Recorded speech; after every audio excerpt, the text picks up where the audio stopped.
How do you achieve your greatness? There's no margin for error. No room for mistakes. You need total control. Your success is determined by your grit. It takes thousands of hours perfecting your moves.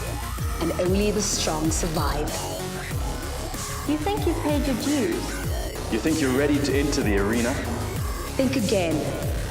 This is the Telkom Digital Gaming League, This is where legends fight till the last second. where the action explodes straight through your system.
was already shattered. Holding on to what we have, you take us to the edge and back. Holding on to what we have, you take us to the edge and back.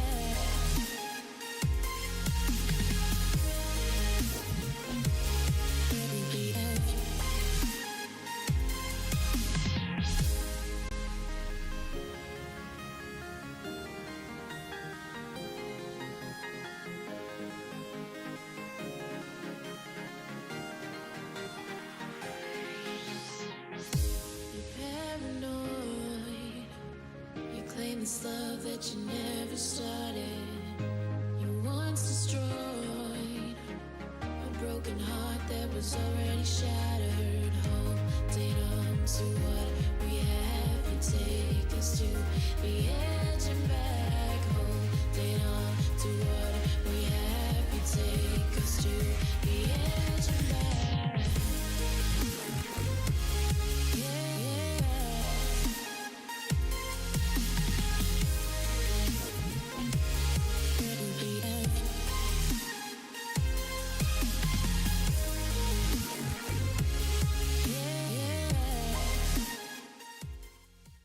Good evening, ladies and gentlemen, boys and girls, and Dota players around the world. Welcome to this evening's game of Damage Control versus APG. It is going to be an interesting game. Both teams sitting quite badly in the logs. APG sitting number 6 and DC number 9. So we're going to see if DC can actually take a win off the boys from APG. I am Jabba, joined by the lovely Succubus. How are you doing this evening? I'm doing very, very good, Jabba. Well, this is going to be a pretty interesting match, and it's been a while since we've seen Damage Control in action. So let's get to it. Yeah, well, it has been super unfortunate. Unfortunately, their previous game they actually had to forfeit it, so it's going to be a good game to see if we can actually get some cool games, or at least an interesting draft out of them. And already we can see the MK has actually come to the forefront here. As I said, they kick off with a bang. One of the most efficient roamers so far. Right up there with the Earth Spirits, the Slardars, that type of thing. But Monkey King definitely makes a huge impact around the map. And since he's come into Captain's Mode, teams have been favoring him internationally and locally. Well, I mean, he's one of those heroes that can just make such easy plays, and that Boundless Strike can hit from outside of the fog of war. Makes it very difficult for when it is nighttime for the players to actually see when he's approaching. If no wards are up, it makes it... It does make it a problem, but it's not really the stun duration that makes it an issue. It's the crit multiplier that really hurts. So, I mean, the max stun durations are not even 2 seconds long, but it's 200% crit multiplier at level 4 with the Boundless Strike. So that is pretty insane. That's what makes him very dangerous. But it's also that combo with his ulti. Having any lockdown on top of that, like the classic Disruptor Monkey King. As soon as he gets a basher, you can't really get out of his ulti. And it just creates such a good space for a team fight to happen. So, yeah, and in the beginning of the game, he provides vision, obviously, with that tree dance, and comes out of nowhere. Unless you have, like, a Kotl with Aghanim Scepter, you can't really see him that much. Well, it's going to be an interesting game to see how the Monkey does turn out. Just on the other side, we see the bans coming out now. Previously, we've seen Warlock and Tree actually be one of those favored heroes. They've actually banned out, Damage Control has actually banned out the Abaddon Slaughter. The Tree being banned out from APG. So is the Magnus and the Disruptor. The Warlock's still in the pool. Could this be an option for them to actually jump onto? We've seen it do so much work with the Fatal Bonds. Look, Warlock is definitely a viable option. Yeah, APG does not want to land into the trap of a Disruptor Monkey King combo. As I said before, it's pretty potent. I mean, you drop a kinetic field and static storm with a Monkey King ult to follow up, and as soon as he has Basher, yeah, your team is not going anywhere. But it looks like APG is denying this left, right, and center, denying the tree and protector, denying the Magnus, the Disruptor, as well as the Warlock. So not many options left for the Monkey King ulti. Do we see a Void, maybe? This is the question. It's not often that we do see the Void, especially in this new meta. More often you've seen the Troll that actually takes place. I mean, you've got that Battle Trance that just does so well. But maybe... Primarily to lock down, for the lockdown, because, I mean, the classic combos to go with this Monkey King, the Tree, the Magnus, the Disruptor, the Warlock, all of that's now been banned out. APG is full on saying we do not want to get caught with this comms. What is really left for them to completely lock down? A Tidehunter, maybe? Void, something like that, to combat with a Monkey King ulti. Because I mean, if they don't have that huge lockdown, a lot of people can kind of just get out of the Monkey King ulti. You know what could even be pretty good is a Disruptor. They've still got a position here for a support. APG is denying every combo with Monkey King at the moment. There's not many options left here. I mean, there's a Puck, there's an Axe, maybe even. There's an Axe, a Puck, maybe a Void, a Tidehunter, something to that effect. They need something to combat with this Monkey King. Well, just 1 second. I just want you to pop out. Unfortunately, I'm not going to be able to. We're trying to do in-game for you guys as well. Succubus, I'm going to have to ask you to also try and use in-game chat, because as soon as I make you talk through in-game, you end up echoing. So if you can just... quickly press your buttons just so that you can also cast in game. Hopefully that makes it a little bit easier. But back to the draft, looking for something to actually combo nicely with the Monkey King. They're going to have to look for something to actually keep them inside the Monkey ult. We'll see what they actually bring out. They've got the Centaur. They've just picked up the Tinker now as well. A lot of mid lane damage from damage control at the moment. APG, they're going to look at running a Ricky in the roaming position. They've picked up their core Terrorblade. They're now looking for their mid is going to be APG. I mean, going up against the Tinker, what is one of those heroes that really do well against the Tinker? Is it going to be a TA? It could be a TA, but it is a bit dangerous. Tinker can kind of hold his own with a Ricky. He just has to march the machines. They could be a TA here, but unfortunately, what kind of worries me is the Vengeful Spirit and Ricky combo roaming around. It's going to make things very, very difficult for the side of damage control. Darkseer, very, very strong offlaner. Can't really, you take a lot of damage farming, and especially if you guys on the Juggernaut, the Juggernaut's going to have to, spam that healing ward and make sure it doesn't get taken away by, say, the Ricky or the Vengeful Spirit. He has to get right up into the creep wave to actually last hit, so he's going to suffer quite badly against the Iron Shell. He can't just, spin out of it. So we're going to have the Darkseer having 2 to 3 Iron Shells in the lane every time. So it's going to be very hard, and it's going to be hard to lock him down as well. They haven't got much catch until, say, Centaur gets a blink. Monkey King with a Boundless Strike, obviously, but it's not a very long-lasting duration stun. You know it would actually work really well. I feel what would really work really well for damage control is going to be an Enigma. Say Enigma versus the Darkseer. They've got the Eidolons that can deny the Iron Shelled creep. They've got the Black Hole that will keep the heroes inside the Monkey King ult. I mean, this could be... This could be the pick for them, definitely. And it hasn't been banned out, so... Yeah, it could definitely work here. But then he's always going to have to worry out about that Ricky smokescreen, the Vengeful Spirit swap into stun. They could also just blindside them with a mid that can completely get in and silence him or lock him down as well. So it's not as much of a dangerous game for Enigma, but it is going to be a hard one because they've got already three heroes that can cancel Black Hole. So it is a risky pickup, but it also works really, really well with Monkey King, the Juggernaut. The Tinker obviously can march and spam his heat-seeking missiles into laser. If he gets an Aghanim Scepter up, a Black Hole with lasers landing everywhere, bouncing in that Black Hole is going to be amazing. But they decide to pick up the Ripik instead. Now, this makes a lot of sense because, I mean, if they were to pick up the Enigma, you would have a very, very greedy draft. Because, I mean, where do you put the Centaur Warrunner, right? Centaur Warrunner is already their offlaner.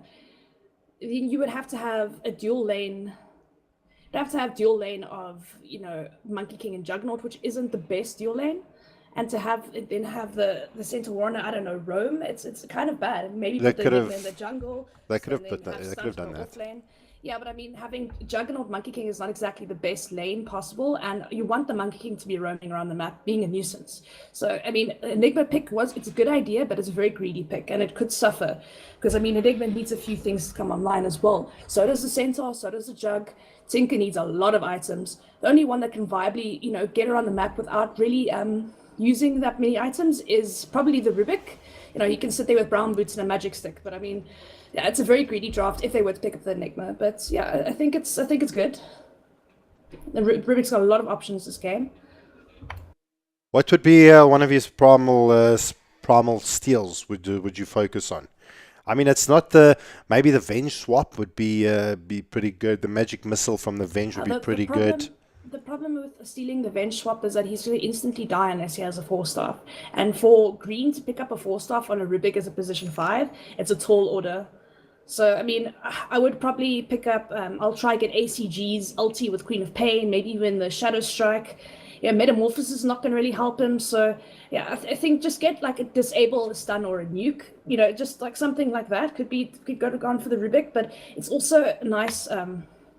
it's nice versus the Riki, I guess, as well, because I mean, if you do have the sentry pop there, you can just lift him up before he can get anything done, and maybe take care of him very quickly. Try and nuke him down as fast as possible so he doesn't get that tricks of the trade-off. But yeah, this is going to be a very hard matchup here for the side of damage control. All of their options were basically banned by the side of APG, so it's going to be a very interesting matchup. All right, well, welcome to tonight's game of Wednesday Night Dota.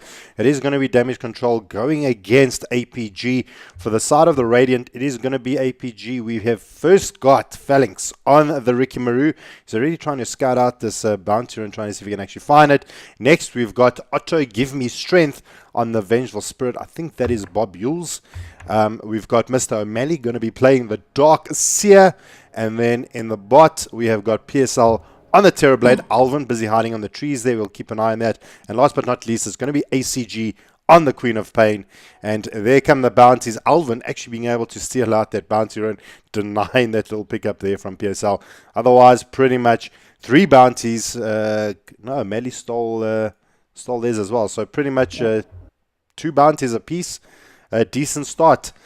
Please do the introductions quickly before we... looks like we may have a little bit of action in the mid. Ricky's looking like he wants to put a bit of pressure on Alpha here. What happens here?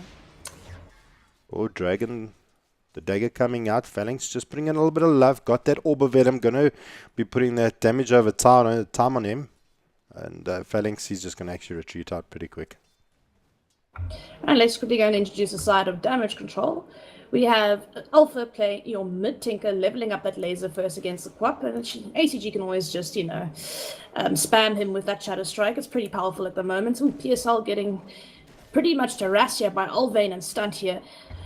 And then last but not least, we're going to have Green and Jerome playing on the safe lane Juggernaut, and of course the support Rubik. Taking a lot of damage from the Iron Shelled Ricky. It's pretty cheeky. That is probably one of the pubbiest strats I've seen to date. Phalanx just running around with the Iron Shell. Phalanx, he says, yes, please, sir. And First Blood already going in favor of APG. But Jerome, he wants none of it. He's going to actually Blade Fury up. Chasing down O'Malley. Does he have enough space? He doesn't. He's going to actually have to turn around. Not. But Ooh, Phalanx... he's in trouble here. He's got no more mana left. He hasn't got boots yet. Phalanx has got boots, so his movement speed is a bit more than him, but he's not going to be able to harass him out here. Yo, that was close. Risky move by Jerome. If Phalanx had a little bit more space there, I think Jerome could have been the next one to go in this lane. But O'Malley also very low, has to watch out here. Oh, here comes got Surge available. Telekinesis. Oh, and Fade Bolt! Mr. Green. Level 2 surprise. It's a disaster. I wasn't actually expecting him to be level 2 this fast. Maybe, yeah, okay, here we go. He gets to pick up the bounty run. That is kind of strange, because he did go down for the first blood. I didn't actually realize he was so close to his level 2. Oh. I don't think that... PSL in the bot lane, though. Alvin taking a chunk of damage, does go down. Big right clicks, Metamorphosis, Terrorblade. Got to be very, very scary of this. Little Punk is, he is actually doing quite a bit of damage. Monkey does go down, though. So he gets his vengeance, being... they've actually been very, very risque against PSL. I mean, both Centaur and Monkey King trying to bring him down. Couldn't get it done. And eventually, Monkey King paying with his life. Yeah, it's a little bit unfortunate here, but O'Malley, he is being damn annoying in this lane. As the dogs here. I mean, imagine like being a melee carry and have to last hit against all of these iron shells. And once he gets that soul ring up, I mean, he's going to be able to have three iron shells up in the lane. And I mean, Jerome's going to have to waste his mana here to either spam his spin or his healing ward, which means he's very susceptible to ganks if they do decide to gank him. Well, just watching the top lane, Alvin trying to do some funky business there. Doesn't actually manage to find out O'Malley, and the Green and Jerome going to go back to farming pretty easy. I mean, mid lane though, I do see a Ricky. There's a little rotation. There is no sentry ward available. Has he got smokescreen available? No, he does not. He's got level 2, but he hasn't decided to put a skill point in anything yet. So he still has either smokescreen or blink strike available, depending on how this gank goes. And see what he has to level up. But ACG in the meantime is going to go shrine up, maybe anticipation of, okay, when I come back from the shrine, we can maybe do something on mid. But it looks like Alvin's trying to be sneaky, trying to get the bounty rune here. Oh, can he get the courier actually? The courier. No, it is upgraded and it is hasted, so there's no way. But he's going to end up with the bounty rune at least for all of these efforts. Well, I mean, we've seen great success generally with the Monkey King. Do you think we can actually see it this game? We see ACG getting pretty aggressive. Alvin's in the vicinity, jumps down. Phalanx is there. Alpha taking a bit of damage. Dust has actually been popped up. Alpha, Fury Fire going to keep him alive, but he still does go down to ACG's dagger. Can he get denied himself to the creeps? He can't. And Alvin just getting those stacks up onto Phalanx. Not going to do anything. No, he hasn't even... He has actually... I still think they need to nerf the range of Monkey King's attack range. Because, I mean, like, as a melee hero, he's basically ranged. It just doesn't make sense. I mean, I know they nerfed him in the last patch, but I don't think they nerfed him quite enough. At least he's attack range, It's like, there's no chance of running away from him. He is such a pain to actually deal with. And as soon as he starts getting a couple of items, he just becomes so difficult to deal with. I mean, he gets a basher once he drops... Once he drops that Wukong's command, it is just an absolute nightmare to actually engage, disengage, or to actually bring him down. But just looking in the top lane, though, Phalanx, he's been surged out. He's looking for a little bit of a target. Jerome, he's quite deep here. They do have the support from Mr. Green. And double Iron Shell. Jerome is actually going to Blade Fury out. There comes the Telekinesis. Just going to drop him where he is. O'Malley have to surge out of there. Mr. Green, he's in a little bit of trouble there. He's trying to see if he can actually... heal through it, healing ward, and he's still going to get the kill. Phalanx, you little beauty, you. But there comes healing ward dodge. That's really unfortunate. It's a little bit of a miscommunication there between Jerome and Green. Green was clearly lifting up O'Malley there, and I think if he just kept spinning on O'Malley, he would have actually gotten the kill in the docks here, but instead he kind of sidestepped to go for the Ricky, and it's just, it would have been a kill on this docks here if he just continued to spin on the docks here and not try go for the Ricky. He was kind of indecisive of who he was supposed to kill there, and unfortunately it cost Green's life, and Flanks walks away with another kill. I mean, it is such a... I mean, how do we put it in not such a horrible way, but such a cancerous combo? I mean, Ricky, Iron Shell, all you have to do is run around and... oh my word, this bottle charges... Green is going to try deny Alpha here, but solving up just in time. I think he's going to be able to make it here. He is lucky the Ricky is nowhere to be seen in this lane, because Alpha was most certainly dead. He had to get a few bottle charges plus a healing self from Green, just teeping in just to save the mid there. If Flanks was there, he would have been... Ricky now has phase boots to his name, so I mean, Orb of Venom, phase boots, blink strike, smoke screen, not really getting away from this Ricky unless you have a viable lockdown and some vision. So it's really scary to have this on the map at level 4. Well, I mean, compared to let's rather just compare one of the previous APG games that we saw PSL play. Something I want to jump into really quickly, but hold that thought, mid lane. Okay, nothing interesting there. Okay, so where I was going with this is PSL in the previous APG game played a troll and a lichen core, if I remember correctly. This time around, they've decided to put him on a Terrorblade. Hold on. Pretty easy pick off there. Yeah, poor Mr. Oh, Alvin. it's so unfortunate because Alvin and Green just smoked up literally under the tier 1 tower mid. So, I mean, they were right there, but they just couldn't do anything against that gank from Flanks and ACG. It looks like they're going to try return the favor and maybe try kill PSL on this Terrorblade. He is level 6. He does have the Sunder available. He could potentially survive this gank, but he's all on his own. Oh no, Mr. Bob Yules is in the vicinity. The question is if he can get there actually. Is down as well, and his illusions. Mr. Grimm spots him out. There comes the jump. Alvin, the stampede from stunt. There comes a double edge to the hoof and the bounder strike. Mr. Alvin picking himself up a kill. I mean, brilliantly done. Venge couldn't even do anything. They actually waited for him to actually escape. There's a deep ward here revealing quite a bit of information. They saw them. The Venge crossed this position over there, and they knew they could jump onto a Terrorblade pretty easily, and they get the kill for their efforts. Just quick, let's jump in. There's also that they executed perfectly that gank. I mean, disables came one after the other. There was no way PSL was getting off that Sunder. Very, very well executed gank there, and something that they really did need because they are a bit behind at the moment. Not only on CS, but also on kills, yeah.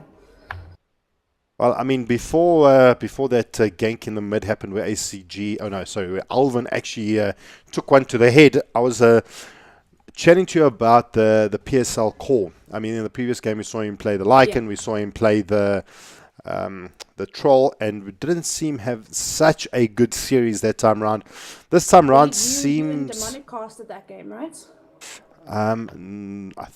Possibly, if not even you may have casted with me.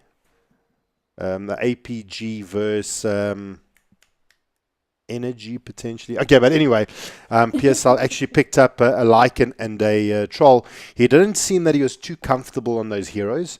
This time around, ACG giving him the Terrorblade, and so far sitting top of the charts, 49 and 46, then followed by the Jugger, 48 and 3. So a little bit more of a comfort hero, I would imagine for PSL, and you can see he's already got a couple of kills to his name. He's got 2 and 1 death. So far a much better performance from PSL. They're already taking down the top tier 1. Going to start stacking up that gold into their pockets and making it a little bit easier to get that early game advantage. The Green and the Elvane have been smoked up again. They're going to try gank ACG. There is a blink available on him, plus those Bounder strike. raindrops. Is that enough? Oh, and just blinks out. Alvane's going for it though. He wants Alvin, you crazy! It's an absolute disaster. For those of you that can't afford the battle pass like Jabba, hint hint, bar Jabba present. For those of you, I'm sorry. if you guys can't afford the battle pass, you can and you can't afford the disaster comment, then don't worry, you can just buy my voice because I'll go, it's a disaster. I don't know what Alvin was doing under that tier 1. I think he was a bit ambitious there, especially with the Phalanx. Oh no! Phalanx. You know what? Getting another kill onto Flags must be very, very, very happy. Oh yeah, Stampede, bot lane. Here we go. They're trying to find out Bob Yules, Bounder strike, 3-man gank, and that is unfortunate. Being found out here from the 3 of DC O'Malley, arriving to the party a little bit late, has actually iron shelled up a single creep, going to be taken care of really easily. But the Yules of Bob has gone down. Mr. O'Malley, just a little bit too late. Just doing a quick switcheroo into the Soul Ring. Drops that Arcane Boots. If those of you guys that don't know, if you drop your Mana Boots, then click on your Soul Ring, you'll actually get a higher... I'm a little bit worried here is the Tinker. Tinker is sitting with 21 CS to his name at 10 minutes, almost 11 minutes. He still doesn't have those boots to travel up, let alone a Soul Ring. He is very underfarmed and poor at the moment. He's also gone down 3 times here in the mid. This is not going well for the Tinker. No, it's not. Alvin spotting out ACG, though. They're trying to do a little bit of rotation. Phalanx immediately spots out Mr. Green. Dagger, Scream, dead. Dead. I mean, could even say more, but Alvin. He's got another tree hop available to him. Oh, can he make ACG the jump? Does have ulti though. Here comes the Bounder strike. ACG jumping in, getting the Scream, getting himself a double. Tricks of the trade coming out from Phalanx. Not going to find that kill as his teammate ACG cleans him out pretty easy. Avenge smoked up. Mr. Bob, can he find Mr. Alvin? Alvin not having the best game of his life. Far behind in getting those BOTs. He should have had them already. Generally, you want to have them about the 8-minute mark. The problem is now they're going to have to try defend these towers. Okay, well, as I say that, goodbye tier 1 mid. But I was about to say, like, for the Stinker to catch up, they're going to need to aggressively defend these towers so they can secure the jungle. So he can at least accumulate some farm. So he can do what he does best. And rat and be an absolute nuisance around the map with those boots of travel. And then having those boots of travel just opens up the farming window for the Stinker so much more. But now... They've done really well to stop that. Yeah, the fact that the tier 1 tower is now gone, it's going to be even more dangerous for him to go try and farm in this jungle somewhere. It's not looking good here. No damage control. But, I mean, Stunt Green and Elvin have been doing some really good ganks. Maybe this has to only rest on these 3 shoulders and make something happen for the team. Well, we're going to have to see if it's going to be enough for the Tinker to actually get back in the game. Alpha not having a good time. Phalanx spots him out as well. There comes the Stampede. Going to be able to slow Phalanx down enough for the Alpha to actually get away. But Alvin trying to find more. He does try and jump down onto the Ricky. He has actually been dusted up. There's the Bounder Strike. We do have the Venge in the vicinity. Maybe trying to find a little bit of a kill here. Tricks of the Dre coming up. Going to keep him alive for the moment. Wukong Command is going to be out. Dust coming a little bit too late from Mr. Green. There comes the Magic Missile. Going to keep him down. Phalanx going to get telekinesed up. But it is not going to be good enough. Mr. Bob Yules is going to pick himself up. A kill there on the poor Rubik. Again, very ambitious. I mean, they should have just both gotten out. I get Green was there to try save Alvin, but I mean, even I think Alvin would have been fine there anyway because he had trees to hop to. He still had that available to him. He didn't necessarily have to throw down the ulti there.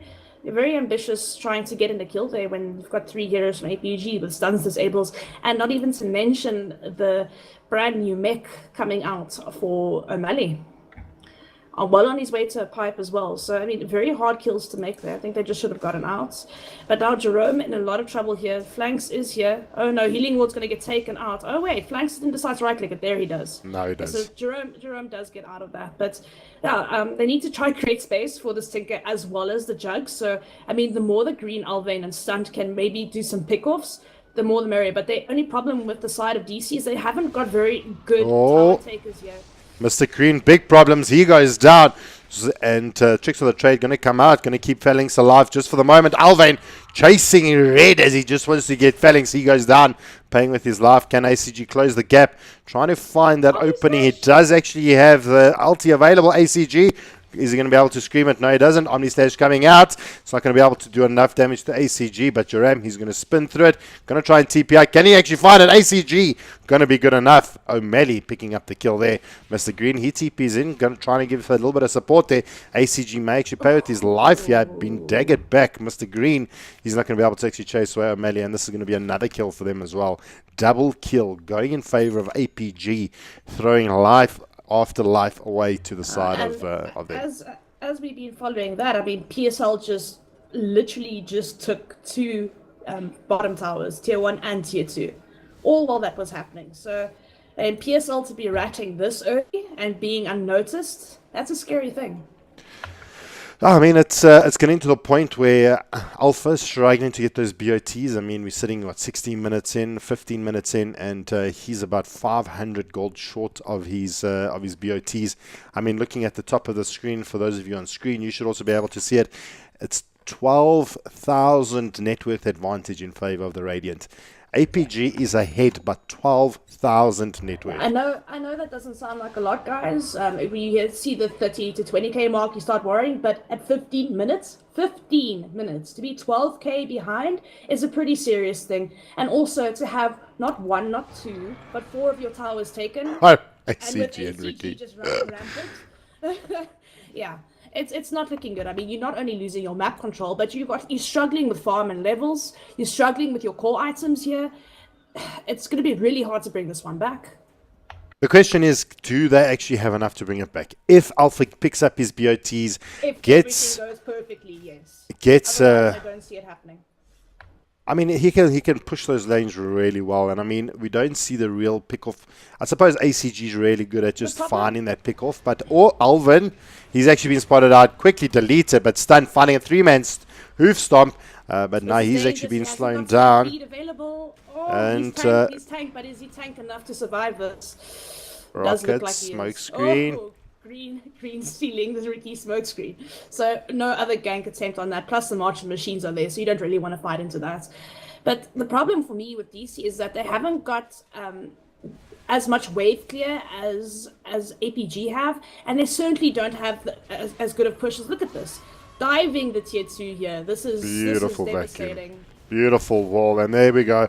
Another one. Stunt goes down. Wall, March of the Machines, even tickling the side of APG. PSL just right-clicking from the background. He didn't even want to get involved, taking down their tier 2. And Mr. Monkey King. Potentially be Rax. Metamorphosis still up for a while. He's got a long duration on that. Tier 3 being breached at the 17-minute mark. O'Malley, he's got very little mana at the moment, but he's still got the Soul Ring available to him as well. Phalanx, he's actually getting involved now. Alvin's gonna leap away, gonna pop the shrine.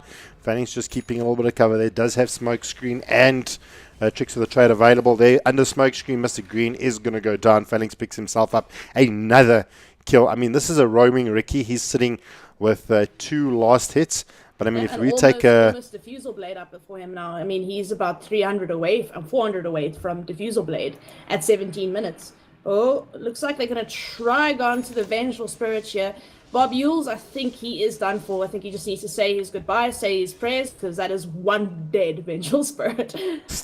The one member of APG just to be in the wrong place at the wrong time. But I know DC will take whatever they can get right now.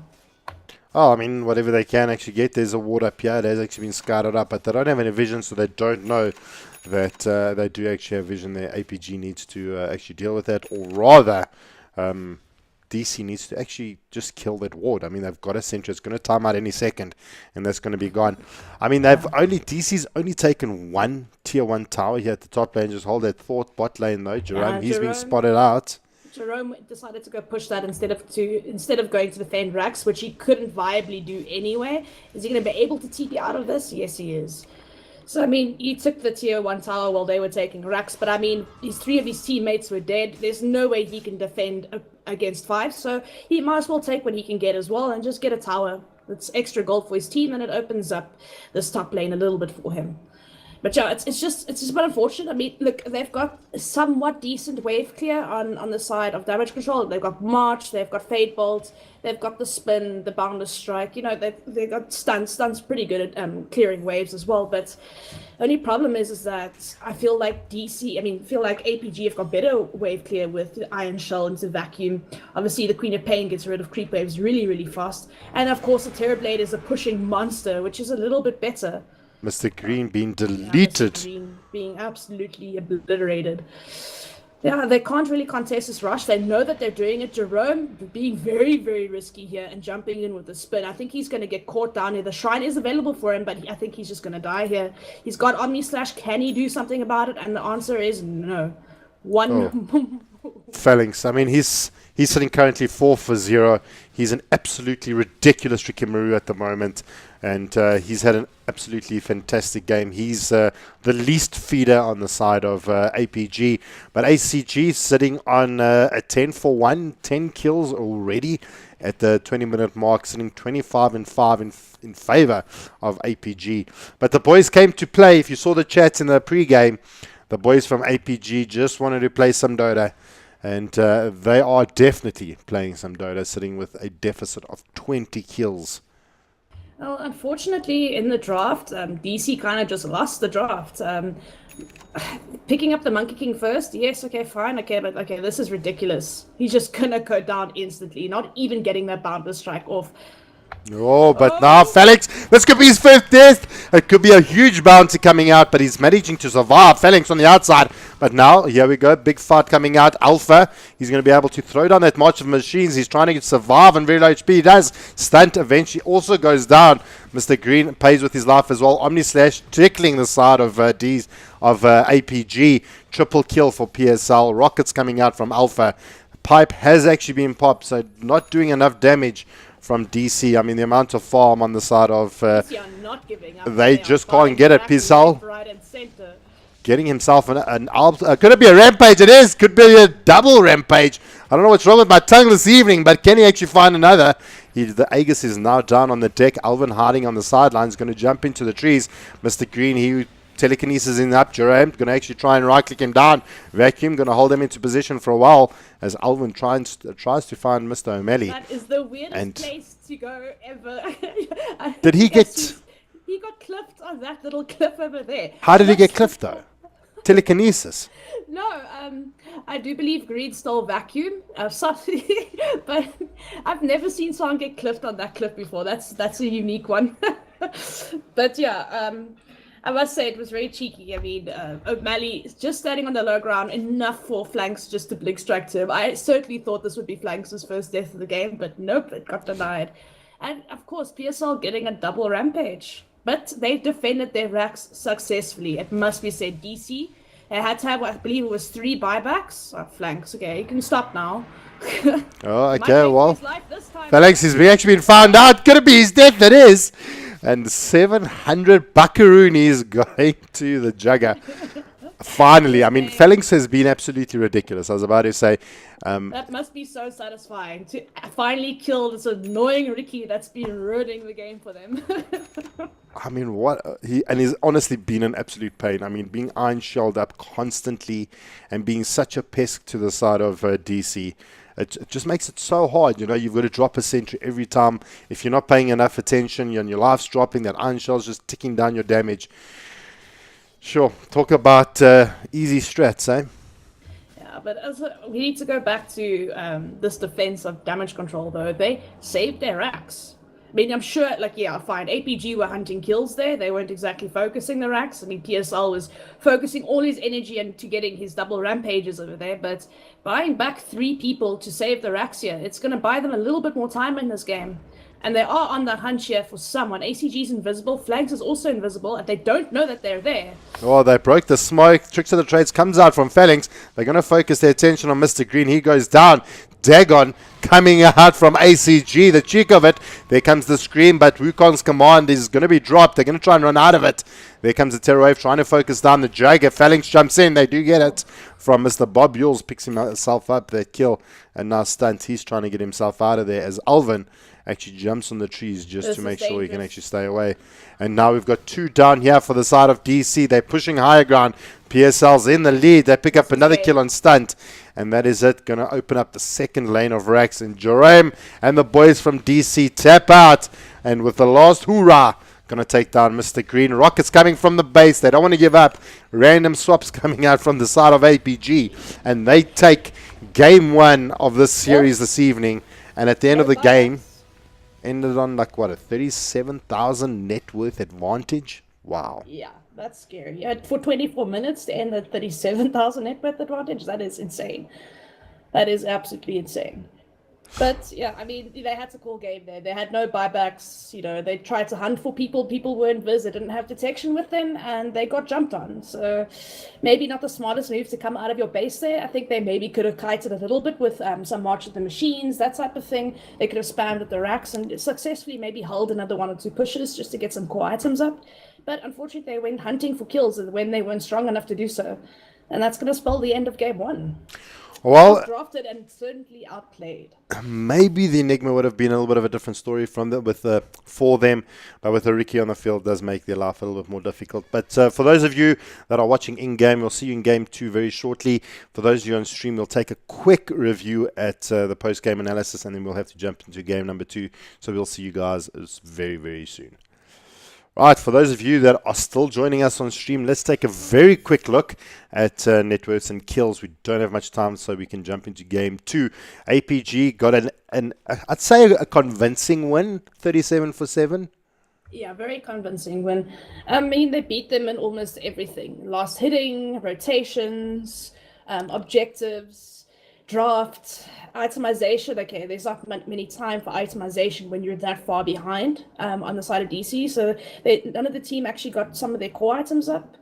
Alpha, I mean, where's his boots of travel? Did he sell it for a blink? I actually missed that. Yeah, he must have. He did actually get his BOTs, but I think he eventually sold it to get his blink. I mean, I feel sorry for them because I mean, Stunt Green, Alva, and they really did make those rotations. Yes, Alpha had a really hard time mid, but that's thanks to the poor Ricky, and of course sentries mean something. They didn't have sentries in the mid there, and then of course flank started with 2 sentries to his thing. So any sentries that didn't go down immediately got deordered by flanks. And I mean, Jerome, they tried to create space, and he did get a decent amount of farm for what he had. He also didn't go down that much. But I mean, unfortunately, at the end of the day, it's just not enough. I mean, when you've got the roaming Ricky at more net worth than you, and the support position 5, Vengeful Spirit, very close to your net worth as well, something's not right. You know, I mean, they're just, for me, like, they got really screwed in the drafts, especially with the bans. I mean, ABG were basically targeting any type of combo with that Monkey King. Well, it worked out well for them. It's unfortunate. Yeah, it really did work out well for them. But I mean, they severely got outplayed in a lot of aspects in this game. It's not just down to the draft. They lost their lanes pretty hard with everything else in consideration. Yeah. Well, I'm very glad to see PSL doing a little bit better this time around. I mean, he's sitting top of the charts in terms of net worth. I mean, he finished on 18,000, then followed up by Mr. ACG, 13K on the Queen of Pain. And the closest on the side of DC was actually the Juggernaut, with Jerome picking up about an 8K net worth gold stack there, only sitting 2 and 4. So hopefully the next game can actually see a little bit of a better performance from Damage Control. Didn't have the best game this evening, but at least they're getting a couple of games under the hat. So I think that's it for the moment. Let's jump in to the lobby for game number 2. If you guys want, go quickly to the toilet, go grab a drink, and we will see you guys very shortly. I must say the cliffing of PSL was hilarious. I'm just wondering what actually happened to him there. If it was a vacuum stalled by Green, or if he hurricane piked himself into the cliff, or that must have been it. That must have been it, because something weird. Just something weird happened, because I don't think I've ever seen anyone get cliffed on that little, like, that's a hardly little noticeable thing. No one ever goes to that area. It's hilarious. Yeah. But anyway, guys, we'll see you for game 2 very shortly. Lobby is currently filling up.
Good evening, ladies and gentlemen, boys and girls, and Dota players around the world. Welcome to game number 2, APG versus Damage Control. In game 1, APG took a very convincing win off a DC. I think the final score was like 37-7 or something ridiculous as such. But I am Jabba, I'm joined by Succubus.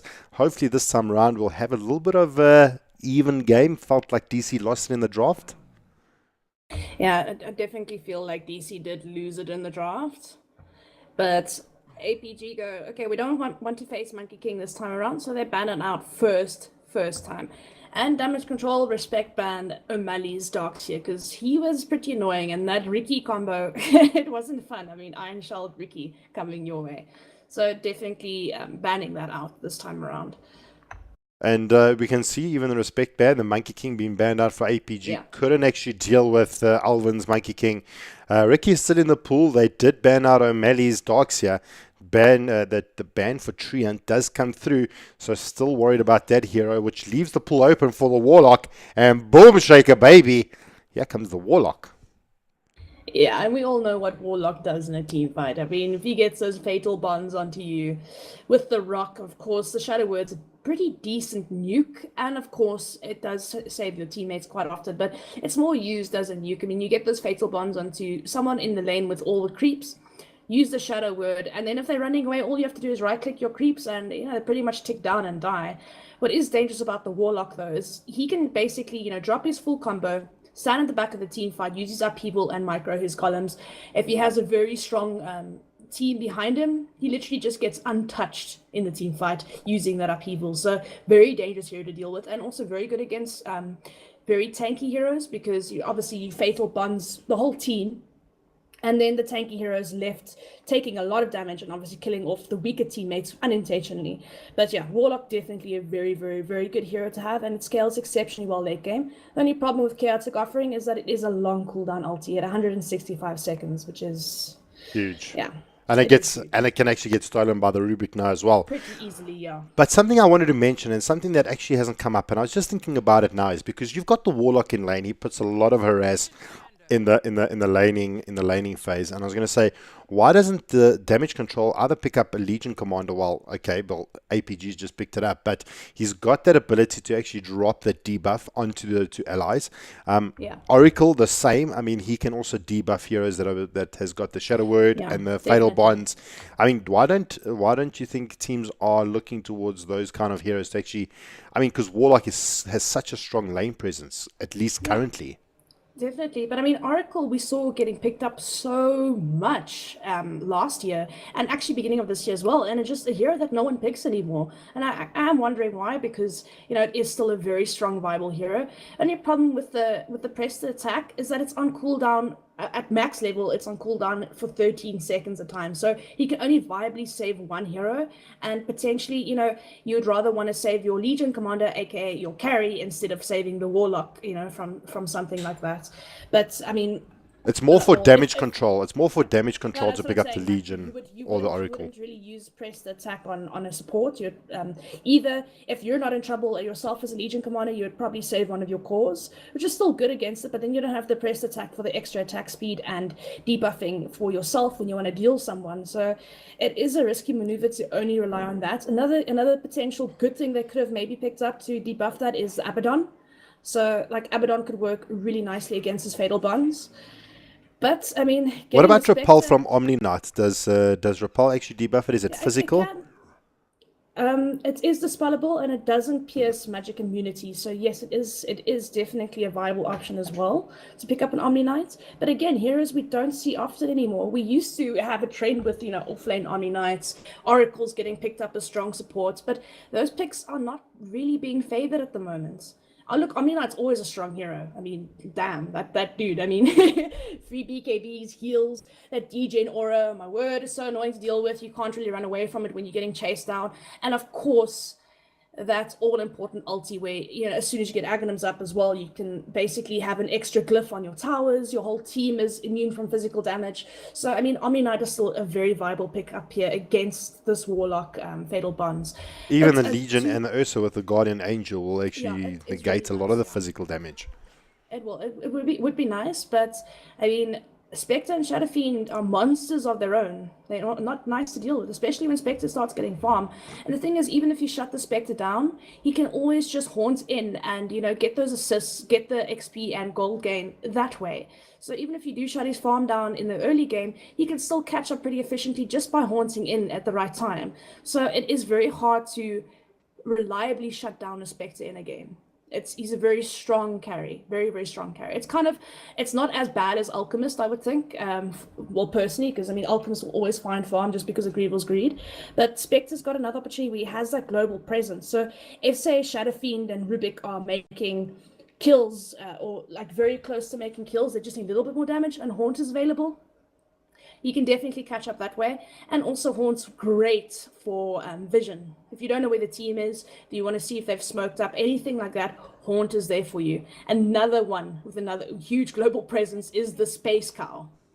That hero. It's not ridiculous. fun to deal with. The Bash Lord, 17%? I don't think so.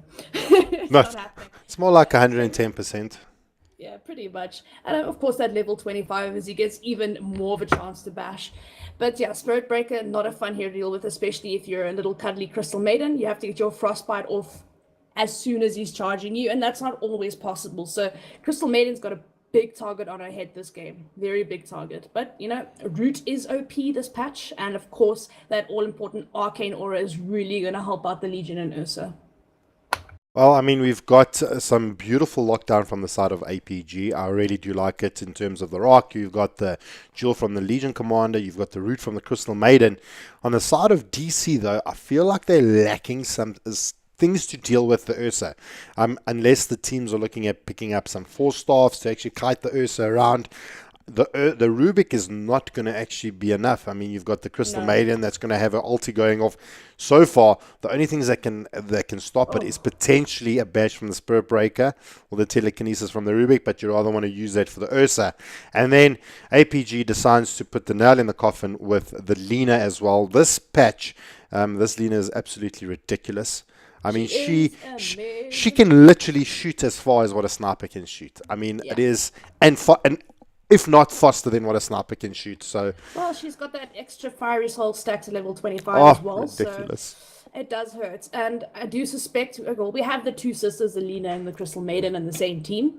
But I do suspect the Lina is going to be going for the mid lane. We have the offlane Legion Commander, very strong offlaner, very strong laner. Don't know why people jungle her, because she's just better in lane, in my opinion. But yeah, we're going to have the Ursa, the Warlock, and the Crystal Maiden in a tri-lane. It's not a fun tri-lane to be in. And of course, you can always rotate the Crystal Maiden or the Warlock in for a gank every now and again. But Crystal Maiden, fairly efficient at ganking, especially since that Root is absolutely devastating at the moment. So she can definitely roam in and help the Lina with a kill. But I suspect Lina shouldn't have a problem beating this SF mid, just for the fact that she's got this amazing nuke damage. And now not only that, she has got a Crystal Maiden aura to help her out. So she's literally not going to be out of mana. It's a dangerous thing to have such a high nuker do that. But they do have the global presence of the Spirit Breaker. Sand King also very efficient offlaner. So both teams have got pretty efficient drafts, pretty good team fight potential. It's going to be a hard one because a lot of these heroes on both sides have got good pick-off potential. We've got a good roamer. Rubik can make ganks happen. Spirit Breaker, very good ganker, very good roamer. And of course, Sand King can make, he can really, really, really devastate a team fight with his combo as well. And then you've got the all-important Haunt of the Spectre. So, and you've got massive damage coming out from the Shadow Fiend. It's just, these drafts are pretty hardcore here, I must say. I'm favoring APGs at the moment, really. It's the Ursa getting the quick phase boots blink that really scares me. Even the early Vlads, anything like that, it's going to contribute so much. And if Legion keeps getting duels off, it's going to be scary. There's not really much to stop her from duels. You've got the lift, you've got a stun, but it's not something that will stop her attacking like a Crystal Maiden, or a Dazzle to Shallow Grave, someone that's being dueled. So she's going to get the duel off no matter what. Well, it's pretty scary. I'm super scared for the SK. If you have a Legion rotating in with PSL Lina, all he has to do is literally duel and Lina just ulties the target. Laguna Blade with duel. That's the dead hero any time of the week. Very, very, very dangerous. It's almost as bad as an Invoker Sunstrike into duel. It's a lot of nuke. It's going to be very hard to lose a duel this game. Even with the Frostbite from the Crystal Maiden, easy setups for that stun array. It's just going to be such an easy pick-off. But anyway, we are in game number 2 of the APG versus DC game. This is a best-of-3 series. This time around, we have got DC playing on the side of the Radiant. So let's just go through and quickly do the introductions before things get underway. We've got Alpha playing the SF in the bot lane. We've got Stunt, Mr. Green. I call him Mr. Green. It just seems like a Quentin Tarantino movie. And we've got... That's what he was. It was Mr. Green. Was it? Hold Oh, on. Alvin Hold on. charging Space out. Cow was a charging.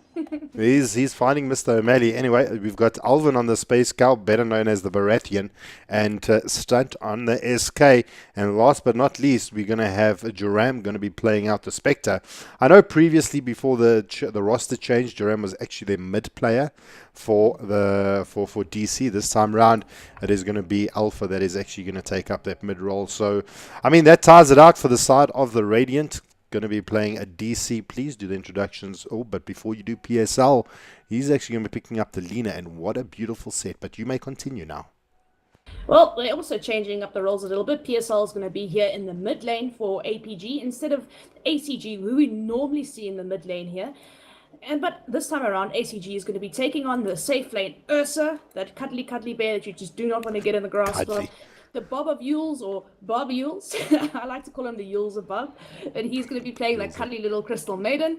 Very, very squishy hero, but she does do a lot of damage if she gets her hands on you. Then, of course, off lane O'Malley here onto this Legion Commander, and followed up by flanks on the Warlock.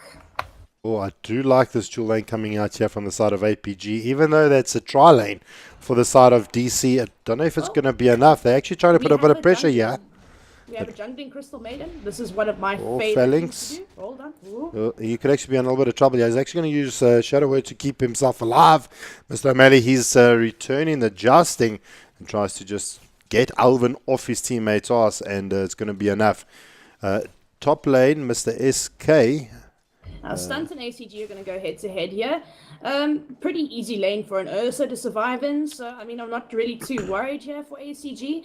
Stunt, again, the thing that can get annoying is, of course, the Caustic Finale, which, of course, ACG is going to have to worry about. But Bob Yules here in the jungle going to get that fast Hand of Midas up. I think about 8 to 9 minutes he should have that Hand of Midas up, and then his farm's just going to escalate from there.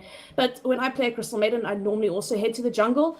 I jungle, and then I roam into mid, I roam into the safe lane. When I can't get to the bounty that lane, I go to the other side of the jungle and I try something. But we do potentially have a first blood here, though.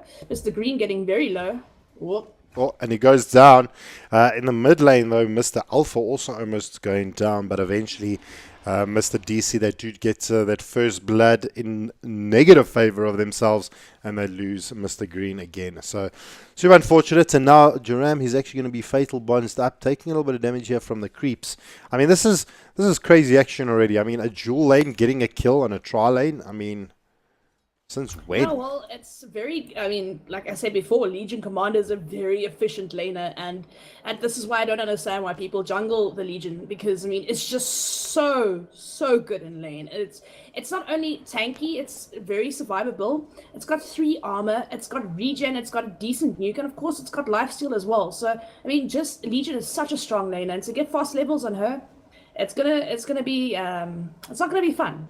But then also you've got the Crystal Maiden, who's going to be getting a lot of fast levels here as well. And that means more levels in Arcane Aura, and that means more spammability for PSL Lina, for Flanks' Warlock, and of course O'Malley is going to be maxing that overwhelming odds. So it's going to be a pretty high damage nuke. Are we going to see the Hand of Midas on the CM? Yeah, I definitely think so. Definitely think Hand of Midas here for the CM. Possibly even flanks towards the later stages, because he also needs to escalate that farm. He needs to escalate those items, get that all-important Aghanim Scepter up, maybe even a Medallion of Courage could work. And ACG just gets a quick kill here onto poor Stunt. Jerome now in a spot of trouble, dropping very low here. Well, in the meantime, busy watching what's happening to Jerome. He actually manages to survive through it as PSL actually goes down to the Alvin charge from the Space Cow. And now eventually kills coming in from the bot. Phalanx picking up the kill on Mr. Green, and Jerome picking up the kill on Mr. O'Malley. So, I mean... Oh, the Phalanx is getting charged here. The Space Cow has his name. Let's see if we can make something happen here. I don't think he's going to be able to get this kill onto flanks, but he's at least maybe going to be able to cancel the clarity, but he decides to stop his charge. Yeah, it's not an easy charge, especially with the Legion Commander there as well. But Jerome's going to have to watch out here. He hasn't got much regen to his name at the moment. Only sitting at level 3. Very dangerous lane to be alone in. Well, he's taking a couple of right clicks from Phalanx. Now, we've Jerome's not having the best start, sitting 11-1, where his counterpart on the side of APG, he's sitting 24-7. ACG having a pretty easy lane up against Stunt, even with the Caustic Finale not doing enough. Putting 2 points into Sandstorm as opposed to 2 points into Caustic Finale, feel maybe a little bit of a mistake, especially the kind of build that he's trying to do here. Well, not really, because I mean ACG, if he gets onto Stunt, there we go. You see, he can't actually. ACG cannot go onto him without something. Oh, ACG's in a little bit of trouble here, but he's going to be able to survive. He's got phase boots as well as a poor man's shield and some nice levels. So it's not really a mid viable lane kill, though. but PSL again, cleaning up Alpha. Cleaning up Alpha. Easy. Rotation of Bob Yules there. I mean, Two easy working stuns. together. Easy stuns coming in from the Lina. Bob Yules holds him in position, gets that root off. ACG's low. So is Stunt though. This is pretty close. They do have Shrine available for them though. Well, they're going to be able to survive through it. Mr. ACG feeling confident to sit in the lane with such low HP, knowing that there's a space cow on the field. I mean, that is super brave coming in from him. I mean, you've got that charge almost available every second. It is available now. So you could very well see a charge coming in pretty soon. There comes the charge. Stunt's going to follow up, trying to get close that distance to get that power strike off.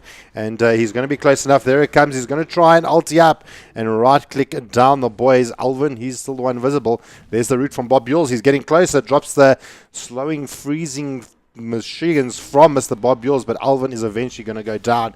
ACG may also pay with his life as he gets rooted up. Can he get a double kill? No, he can't. Stun surviving barely and evading on the uphill, but Bob Yules finishes him off with that beautiful little Q of his. Yeah, Bob Yules just reaching level 4 and now level 5. So, I mean, yeah, definitely worth the Crystal Nova. He wasn't going to get the kill otherwise. I mean, no offense to this lovely Crystal Maiden, but you don't right-click very hard. Oh, no, listen. I've played Carry CM before, and it's viable. It is super viable. There's actually a video on my page. The 60 damage, huh? I went for the 60 damage. There's actually a video of me getting an ultra kill with Crystal Maiden. You stole my rampage. You actually stole my rampage. I'm still very salty about that. Here in the mid. A bit of action, PSL. Oh, Ooh, maybe PSL. spot of trouble here. Laguna Blade coming out. Fadeball going to finish off the transaction there. Bob Yules coming in a little bit too late there to save PSL. But PSL, a little bit of a problem at the moment. I mean, that kind of begs the question. Do you think we're going to see a Yules on the Lina? Definitely, we have to have a Yules and the Lina here. But, I mean, Jerome, at the moment, as a Spectre, can't really do much here. His tower's going to get taken, and there's not much he can say about it. They do have Glyph available. If they decide to use it, is the question. Duel comes is a available. Charge Duel is is also available. on the way. Alvin going to find Mr. O'Malley, Mr. Green, telekinesis. But Fatal Bonds is also down. Phalanx going to drop out that Shadow Wood onto Mr. O'Malley. Going to try and keep him alive. Rock not available just yet. Only 3/4 short of his level 6. So he's going to try and get that ASAP. Hold on. As soon as that rocks up. There is a smoked Bob Yules and an Alpha in possibly a bit of trouble, but now PSL is getting charged yet again mid. Spirit Breaker doing as much as he can around this map. But as I say that, Green is also in trouble here. Oh, but they smell it up. Bob Yules actually finds out Alpha. There comes the stun and easy kill for PSL. In the meantime, bot lane, Mr. Green being spotted out. And I mean, kills going across the board here, where APG is sitting 10-4. I mean, a majority of the kills from the side of APG, or let's say the deaths from APG, is going to be on our poor Mr. PSL being attacked twice. 1 death to Melee, 1 death to ACG. So far, I mean, APG in a pretty good advantage, sitting with 5k gold in the lead. We can see it just under our time over there. For the guys that are on stream, you'll be able to see it. But let's take a look at the bot lane quickly. It's stun coming out from PSL, fighting out Alvin. Laguna Blade to the bumsies, finding him And Poor another Maddie, kill. He just wants to deal someone. Oh, Here there we go. comes This the might rock. Be the first duel. This might be it. There we go. Oh, Gets it. Mali gets the jewel, but now PSL also going to play with his life. Alpha picking up a double kill. They're going to try and see if they can find Phalanx. He's trying to juke around the trees, but he realizes he's just staying alive long enough to actually drop down the Fatal Bonds. And Mr. Green may actually go down here. Mr. Green taking a chunk of damage from the Fatal Bonds. That's what we're watching. He does eventually go down. And Fatal Bonds, guys, wow. Do not underestimate that ability. Well, all to be said, it is very much in DC's favor there. I mean, they got the 3 kills and they got the deny off the tower there in the bottom lane. So all is well. They did come on top of that. So much needed advantage going ahead because they were losing again pretty much almost every lane again. So very, very, very good rotations. And, you know, getting the deny plus 3 kills, it's definitely a good thing. Now they need to make space for this Spectre to farm up a little bit here. I'm having a look at PSL's item that she's got queued up here. Looks like she's going and picking herself up a Bloodstone. How do you feel about that? I mean, generally it doesn't give you more damage. It just rather makes you a little bit more tanky as well as mana regen. Yeah, and your respawn time as well is pretty low. I mean, yes, they do. Lina does have a minus 30-second respawn time, but with the Bloodstone, she can opt to go for the 50 damage instead. Because the Bloodstone already gives you a respawn time advantage. So if she does opt to go for Bloodstone and the minus 30-second respawn time, she's going to be respawning extremely fast. But Mr. Meli. Oh, hold on. Mr. Meli was trying to find out stunt, but he's going to be able to dodge it. The jewel does come out from the O'Malley does actually pick up the kill on Alvin. Another little bit of a dual victory there for him. And there comes out the Fatal Bonds doing its work. PSL trying to find himself a little bit of a catcher. Throws out the Dragon Stave. Going to put the damage onto Mr. Green. But Alpha spamming out those razors. Finds the kill on PSL. Charge coming in. Phalanx. He's going to be the one taking a bit of damage. Shadow Word going to be trying to keep himself alive. As Mr. Bob Yules is just going to TP out. He can't actually get TP out. Stunt is on it. Gets the Burrow Strike. Cancels the TP. And now Bob Yules in a little bit of trouble as Phalanx does eventually go down. There comes the charge. Going to be able to kill him out. But Alpha goes down to the ACG of the Bear. Blink is up on him. So that's been a little bit of a reveal from them. Double kill, killing out the Joram of the Spectre.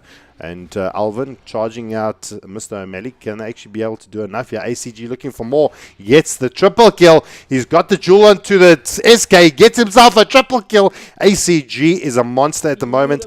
He's trying to see if he can actually find out Alvin.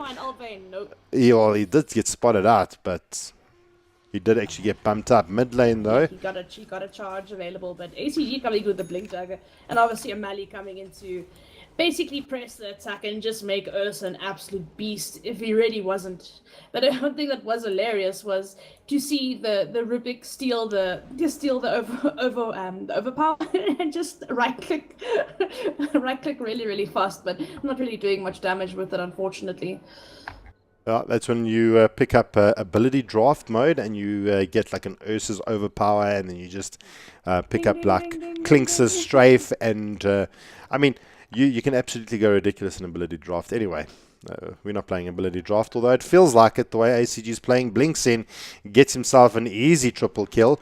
ACG spotting out Alpha though. Okay, no, it looks like it's gonna just that deep aggressive ward really working out for them. But yeah, I mean, this Ursa is going to be very scary very, very quickly. He's already damn scary, but he's probably going to take his first rush in the next 2 minutes or so. Maybe just get that lifesteal mask up for himself. It looks like he's changing his build. It looks like he's going for the early Desolator. Maybe just a casual Blightstone for now, but he does want to go for that... he does want to go for the Vladimir's offering into maybe a Desolator. So we'll have to see what he decides to build first. But now there's action happening here. PSL. Oof. Well, top lane, there comes the Fatal Bonds. There comes the Jewel. Going to make easy work of Alvin. Alpha's down. ACG picking up the kill onto the SF in the the Radiant jungle, and they continue to just be pushing down the lane. They're trying to see if they can actually find a Mr. Green. Dragon Slave's going to be off the mark, not going to actually be able to do any more damage there, but they are not going to be able to take top tier 1 tower quite easily. And you see what I mean with the Laguna Blade duel combo? It's absolutely ridiculous. The amount of damage that comes out from that combo. It's easy setups. It's honestly easy setups for PSL to land those light strike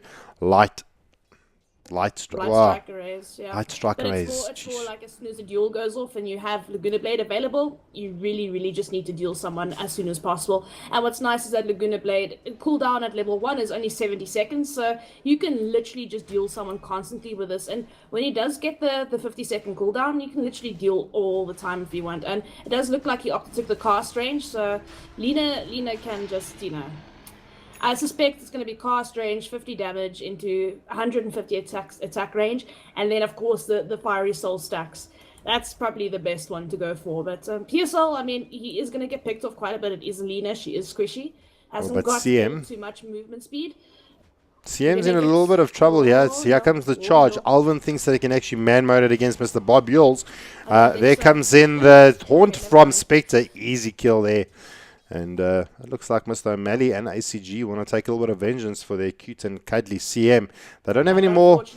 Unfortunately, Jerome's Haunt did give them vision.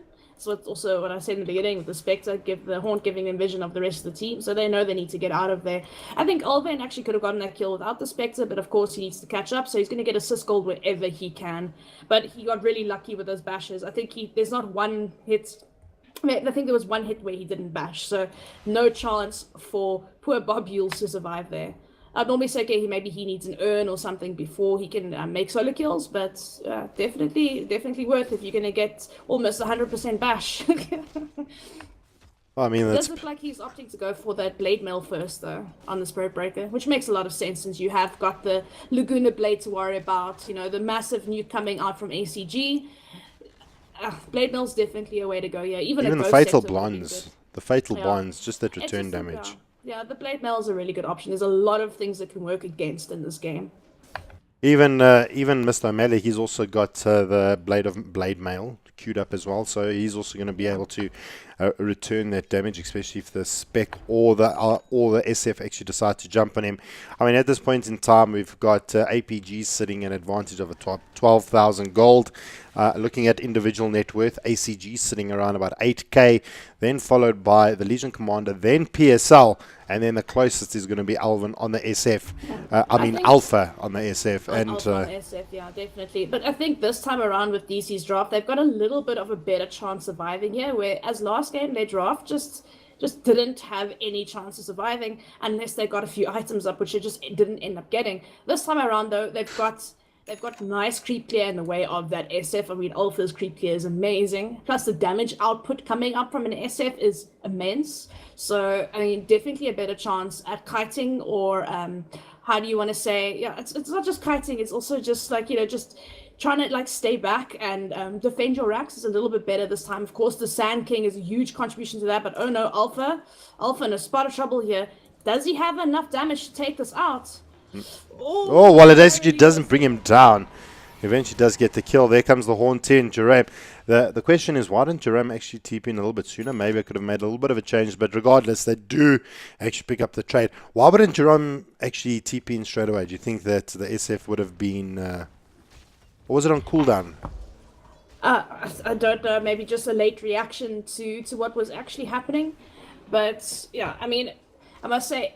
Yes, it's bad that the SF died, but it's also really good that the Legion died as well. But also, he did not get the duel off, so no more extra damage. So DC, and although they lost the SF, they have to be happy that she didn't get the duel off, and they got a return kill on her. So 1 for 1. So stacks that they. As I say that, they do take a tier 2 as well in the top lane. So not the best of trades. Well, SF now has to actually work on getting those Necromastery stacks up again once it will have to start getting them up again. It feels like DC's always playing from the back, and it feels really difficult because maybe if they had a little bit of a better start, things could actually change around. Now. ACG is trying to sniff him out, uses the scan, he knows he's there. Oh, but blinks just in the wrong spot. Oh wait, no, it's a shadow amulet. Oh wait. Well, bot lane, Jeram's actually going to get jeweled out. Well, Melly's the winner. Let's jump to the top lane. Let's see what's happening there. As Alpha actually manages to go in Viz. ACG's just hanging around the range creep. You can't do anything. One more is going to do it. One more is dead. There we go. ACG using a very clever scan there to spot out the SF. Blinks in actually on him, but you know, okay. We do lose a spread breaker as well as a Spectre. So this could be the first push here for the Racks, and I think they could do it. Look, they are up in about 10 seconds. They could possibly get the tier 3 tower here. There is glyph available, so maybe not. They're going to pop out the glyph. We've got O'Malley getting those overwhelming odds. Can they find the jewel? He does. Blade Mail has popped out. Mr. Green taking a load of damage. And O'Malley picking up the kill there with the assist of PSL. Just adding that Dragon Slave. Look at that upheaval. And look at that distance. Oh my gosh, he's actually just keeping them completely in the base, and it's going to be an easy Rex here for the side of APG. The Rock being held up, and Alpha not even wanting to get too close. Mr. Green's got 10 seconds to respawn, and it is going to be the first lane of Rex in the bottom. Stunt being charged up. Can they find a target? Stunt not being able to close the gap of his epi, and now ACG jumps back in, finds Alvin. Stunt has to actually burrow strike out. Bob trying to find the kill, and Stunt gets the root off, and they're going to be able to take down the second Rex here in the bot lane. Alvin bars back, trying to see if he can. Is he going to charge anyone? The Fade Bolt adding a little bit of damage to everyone. Upheaval, and ACG jumps back in, going to get Barrow striked out. O'Malley trying to see if he can get a little bit of damage off here. The Jewel, he can't find anyone to Jewel, and oh wait, he just Jewels. Was that a creep that he just killed? And Duran going down. ACG with a monster double kill. And O'Malley not being able to... well, when I say not being able to, I mean he eventually be able to... He actually jeweled out a creep. And ACG just running around the base like an absolute lunatic. Gonna just TP out. And gets Telekinese up. Gonna be kept in base. And this could be a kill on ACG. Gonna be a huge amount of damage. But the aid of O'Malley comes through. And the lifesteal...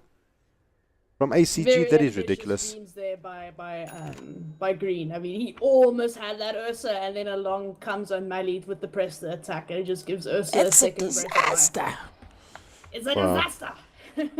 And Rosh is not up yet, so ACG looking for their next objective. They've taken down the bottom lane of Rex. They've taken down Rosh once. And Rush should be up in the next minute to 30 seconds, actually. So another Rush is going to go to the way of APG. By the looks of things, I don't think that DC can really contest it. I must say that Blade Mail on the Spectre, hurting that Crystal Maiden. Bob Yule's going down. Full duration ulti with the Blade Mail on Spectre. He did pay for it, but at least he got the Crystal Maiden. This is so unfortunate. I mean, I had a bit more faith in DC this game with their draft. Just for holding up the high ground just a little bit better, since they've got the Sand King combo, they've got the Blink Dagger on him, they've got the Spectre, of course, got the huge nuke and wave clear of the Shadow Fiend, and then Rubik to steal whatever the hell he wants. But it's not really working out that way for them. I mean, the pressed attack and the Ursa is just too much to deal with, and of course the duel into Laguna Blade. And now we've got a Yule set almost up for this Lina as well. It's just too much to deal with. And then of course you've got the Fatal Bonds as well as the Shadow Word healing everyone as well. Oh my word. Really flanks, he went for a Dagon. He went for Dagon. Yeah. Oh, Phalanx. Oh, what a beaut. I mean, look at the net worth that we're currently dealing with at the moment. The CM has got a higher net worth than the entire team from the side of DC. Yeah, that's scary. Not by much, but... He's above the cause on the side of DC. Yeah. He's 6184, and the highest is 6124, which is on the Sand King, believe it or not. It's also affects because of the buybacks that happen on DC now. It does bring down the net worth of those heroes just by a little bit. So, yeah, it doesn't. I think if they didn't buy back, they would be ahead of net worth of the CM. But because of the buybacks, they are now ahead of the CM is now ahead of net worth. But it is pretty scary to have a net worth advantage like that. I mean, you got an Ursa that's double the net worth of a Spectre. That's pretty scary. Yeah, and she's not the most tankiest person out. She has got herself the Blade Mail, got herself the Phase Boots, and she's got herself the Permanent Shield as well as and she's not too tanky either. So, I mean, maybe the Blade Mail is going to be able to do enough, but after you start getting those Fury swipes stacking up on her, not going to be able to do as much damage as what she hopes against the Ursa. ACG. And then Ursa almost with an Aghanim Scepter now as well. Also, it's going to be pretty hard to kill him. I mean, you've already got pressed attack and the lifesteal on him as well with that Vladimir's offering. But then an Aghanim Scepter to that with an Enrage. Yeah, that Ursa's going to be pretty much unkillable for them unless they just focus him constantly. And the problem is they can't do that because they've got 4 other heroes that are quite farmed. Dagon on Warlock. No, I'm just saying they've got heroes that they have to... they can't just not worry about the rest of APG. They can't just focus all their efforts onto Ursa, who's now going to get another Aegis to his name. So... this is a very, very hard game for them. And of course, Spectre, not very tanky, 1,200 HP. Yes, the Blade Mail helps a little bit, but I mean, all he managed to do with the Blade Mail last fight is kill a Crystal Maiden that ultied while he had Blade Mail on. So, I mean, other than that, he just got immediately popped afterwards. Look what... there's not much he can do. Look at what Alvin's purchasing. He's also going... he's got the Blade Mail also queued up as well. So maybe they just go Team Blade Mail. Up against APG, maybe it's enough. I mean, they've got quite a bit of AoE from the Crystal Maiden, from the Warlock. If they're all standing together under the overwhelming odds of the Legion Commander and their Blade Mail, maybe, just maybe it's enough.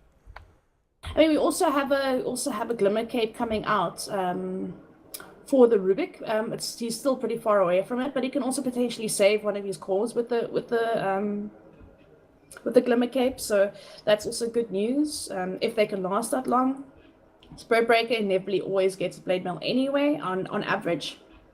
But this SF is kind of scaring me because he's only now currently going for that Shadow Blade, but the problem is that he won't have buyback if he does buy it. It's a problem. It's a big issue because he's only got 509 surplus. Do you know what? In this case, I would honestly say buy the Shadow Blade, because if he goes down and he has to buy back, he's only going to come back with 18 stacks. We're currently sitting on 33 stacks. I mean, if he comes back, he'll be sitting on around about 15, 16 stacks. Nowhere near enough damage he's going to be outputting. So if he gets his full souls up now, which he's going to do, he'll probably come back with about 21. So it's not bad. It's better to have your SF back in the fight than not have him at all. So I would say keep buyback because it's very important now. It shouldn't be important at 21 minutes. It should be important in the next 20 minutes, like 40 minutes in. But buyback is definitely a thing. But he decides not to. So it could bite him in the bum, or it could potentially do something nice for them where you could Shadow Blade ulti in and they won't know about it. But if they do decide to pick up a gem, it's also survivability for him. Yeah, this could be the whole strategy thrown out of whack. We do have a very dangerous item on the Legion. Not only does she have a Blink Dagger, but now she has a Shadow Blade to boot, as well as that Blade Mail. So, yeah. You are anyway out of position on this map. That Legion is coming for you. Sitting with 68 dual damage victory to her name, and with the passive attack, the passive damage at, 100 plus another 100. Okay, well, hold on. Before we even calculate that, PSL is getting gone on here. Trying to start out. It hasn't got the Yule Scepter yet. It's on the way. Oh no, this could be a disaster. And PSL, I think, is pretty much going to get taken down. An easy kill there from Alvin.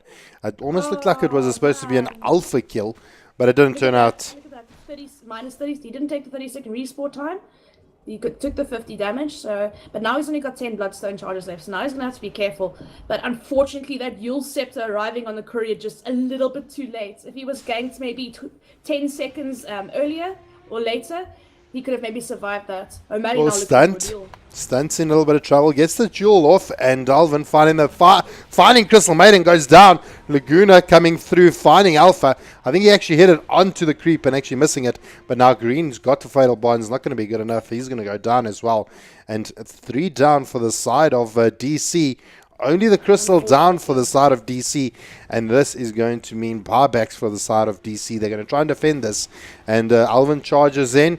Going to find the Warlock. PSL, can he actually get the stun off? We've got Jerome leading the charge here with the Blade Mail up. Right clicks coming out from Alpha, picking up the kill on Melee. Upheaval, going to slow down Alpha. Is it going to be enough? PSL picking up the kill there as well. Now Mr. Green sitting in the Upheaval. Easy kills, yes. Alvin on the Spirit Breaker, he goes down as well. PSL sitting in the back lines, right clicking like a beast. There comes up the Yules. Easy stun. And stun was off cooldown, but the Epicenter going to try and come through. Forces himself in. They do pick up the kill on PSL, but Mr. Jaram on the spec going down as well. And only stunt alive for the side of DC. ACG rocking up to the party after he rushed. And well, one benefit is that it is really early into the game and their respawn times aren't that great. So, but they're going to call GG in nonetheless. It's really unfortunate, though, that Alpha got a really good ulti off, and they're just playing around now. That Alpha got a really good ulti off into that team fight just before the mid-racks got taken down, but then on the sideline gets blindsided by Golems as well as Laguna Blade from PSL and flanks. And then obviously the duel going off onto Stunt as well just didn't help. So, I mean, it took down the Crystal Maiden, but again, one of the most insignificant heroes on the team is the Crystal Maiden right now. She just needs to be there for Aura and, you know, freeze a hero or two, and she's done her job. Just really unfortunate. Better draft this time around, but once again, getting outplayed here. I just feel that DC never had a good enough start in the beginning. If Alpha was maybe able to get up the Shadow Blade a little bit sooner, could have been a little bit better in team fights, wouldn't have been picked off as easy from the Spirit Breaker, would have forced him to buy the dust. Jaram not doing the greatest in the safe lane, couldn't get the farm he needed. Stunt surprisingly got his Blink Dagger and was trying to make plays, but by that time it was a little bit too late and APG just closed it out.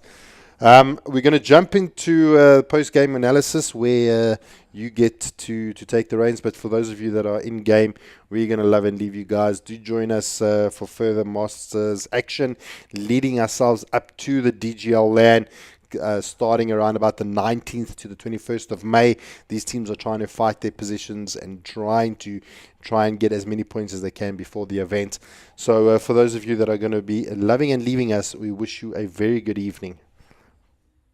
Yep, very good evening indeed. And we do have a wildcard entry, and that is going to be Mythic Gaming, who we will be seeing at the LAN as well. Even though they're not on the Masters roster, as in the pools, they are in fact going to be at the LAN.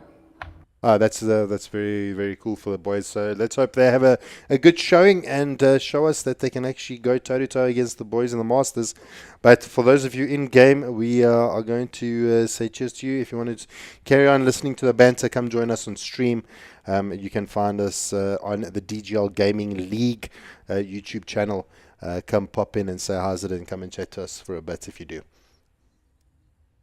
Right, so we are back for the guys still on stream. Let us go through. People want to join me to low prior. No, thank you. So, again, APG take a very convincing win against DC with APG sitting 6th on the log versus Damage Control's 9. Had a very good innings this time around. APG having a little bit of a lot better performance from the squad of APG and doing really well.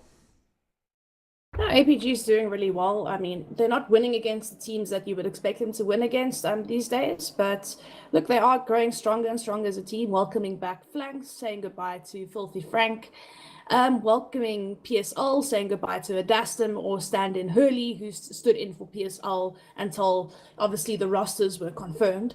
But you know, they are 4 of them that have been playing together for a very long time. So I mean, I think once they find their synergy and everything will be as it was, so to speak. They'll be back in the top 3, top 2, that thing.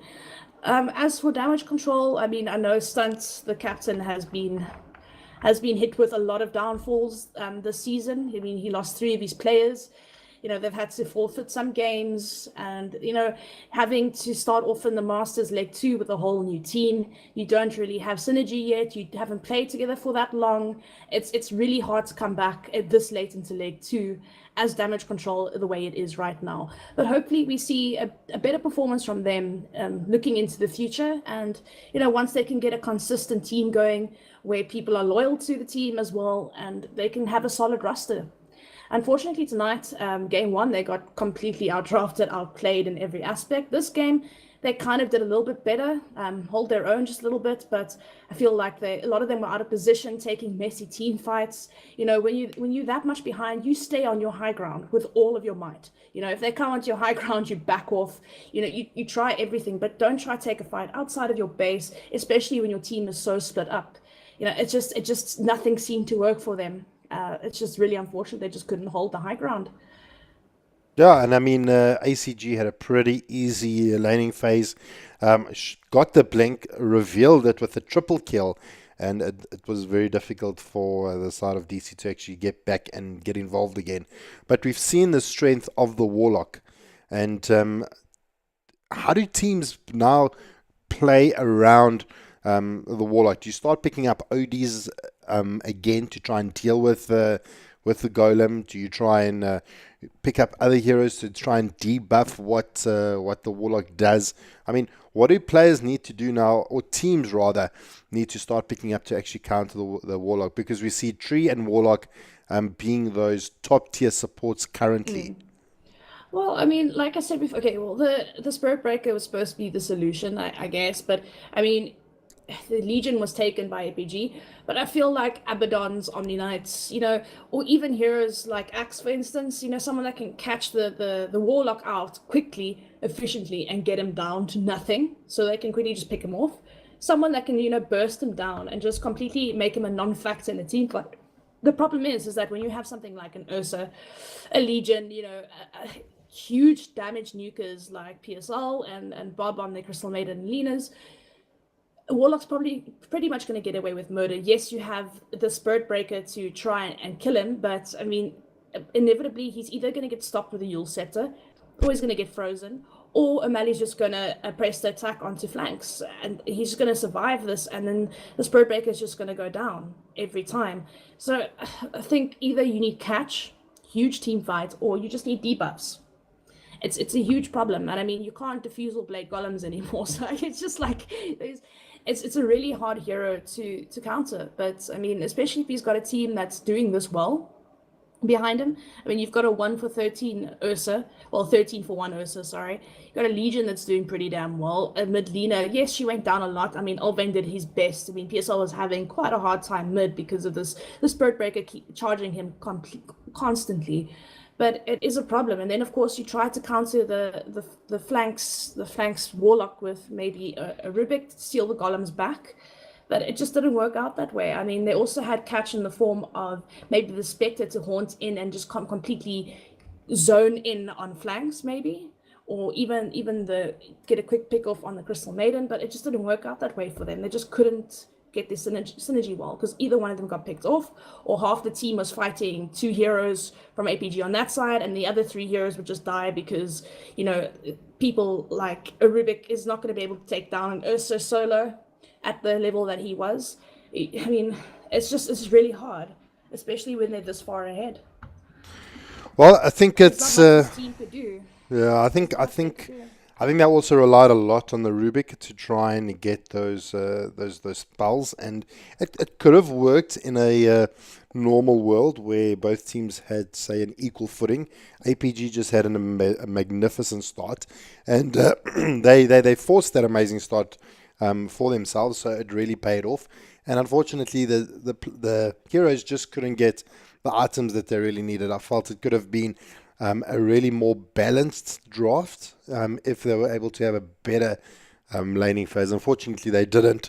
So things started spiraling completely out of control, and APG taking the advantage and maximizing off it, and ended the game in 25 minutes. Yeah, I mean, Alpha was sitting really pretty. I mean, you saw the amount of damage he was doing, but the problem is that the pickoffs, the bad team fights, not taking team fights on the high ground like they were supposed to, you know, kiting and holding back, maybe getting some space for the Spectre to get bigger, you know, get the more items up onto Alpha, that type of thing. I think they had pretty good high ground defense. They just didn't utilize it properly. And of course, ACG just got out of control, completely out of control as an Ursa, which is kind of scary to me because he didn't even have BKB. And they have a lot of disable on the side of damage control. So for this Ursa to run as rampant as he did, it's quite scary. Yeah. Just need to control that a little bit more. Well, there you have it. I think that's going to bring our series to a close. I think we've spoken about this game just as much as a 50-minute or an hour game, as the game only lasted 25 minutes. So I think with that, we are going to start closing out the cast. Our next game, I believe, is Sunday. No, it's tomorrow. Is our next game tomorrow? Next game tomorrow, it's going to be Ventus versus XTC. Pretty exciting match. If I do recall, Ventus has actually got a new roster lined up, so that could be pretty interesting. Am I right? We will double check now. I'm quicker than you. My fingers are used to being quick, so Ventus Dota 2. it is going to be Vivid, Death Raven, Wake Me Up Inside, DWS, Seer, Plunger, and Fling Flang. Well, I mean, he could be playing, so. It's probably going to be Fing Fang. It's actually, Fing Fang, Seer, DVS, Vivid, which is now the captain, and then we're going to probably have Death Raven as well playing for them. Then it's the normal XTC, well, the new, I say new/normal XTC. It's going to be Skynet, Blue Cat, Adastum, Doom Bunny, and Dota and Die, or Deppy. They're all three players, but we have to see it's either Blue Cat or Skynet that's going to play, but it's most likely going to be Skynet. So it's probably going to be Skynet, Adastum, Doom Bunny, Dota and Die, and Deppy to be in this game. We'll have to see what happens, but yeah, it's going to be some pretty good Dota tomorrow night. And then, of course, on Sunday, we do have another match, and you were absolutely correct. It's going to be Vienna versus Pulse. So another exciting game coming up. Well, there you go, guys. Jabba's almost never wrong. He may have just forgotten about tomorrow's cast. So, with a little bit of forgiveness, a little bit of creativity on my side, I'm right. But anyway. Anyway, boys and girls, I'm gonna say good night and farewell. So I think with that all said and done, guys, subscribe to the DGL YouTube page so that you can stay up to date with costs that are coming up. If you want to get hold of myself or Succubus, you can find us on the respective social media sites, YouTube, Facebook, Twitter. You just search at Jabba Gaming or at Succubus. I'm sure each of our social media links will actually lead you to one another. Yeah, so, definitely. And then also, of course, we'll be announcing and advertising whenever there's a game up. You'll see it on DGL, Facebook, you'll see it on Twitter, you'll see it on the respective Dota 2 South Africa, of course DGL Dota as well, and obviously on our own personal pages we'll be advertising as well. So we'll keep you up to date with upcoming games. Well, that's it for us for this beautiful Wednesday evening. APG Take the Series. From myself, Jabba and Succubus, we wish you all the best. Hope to see you guys tomorrow. If we don't, have a beautiful Thursday, a great Friday, an amazing weekend. And if you guys are going through to Geek Fest at Monte Casino, let me know. Maybe I can come and say hi to you peeps. But that is one of the things on my agenda this weekend. So maybe I'll see you guys there. But in the meantime, keep real, and we'll see you soon.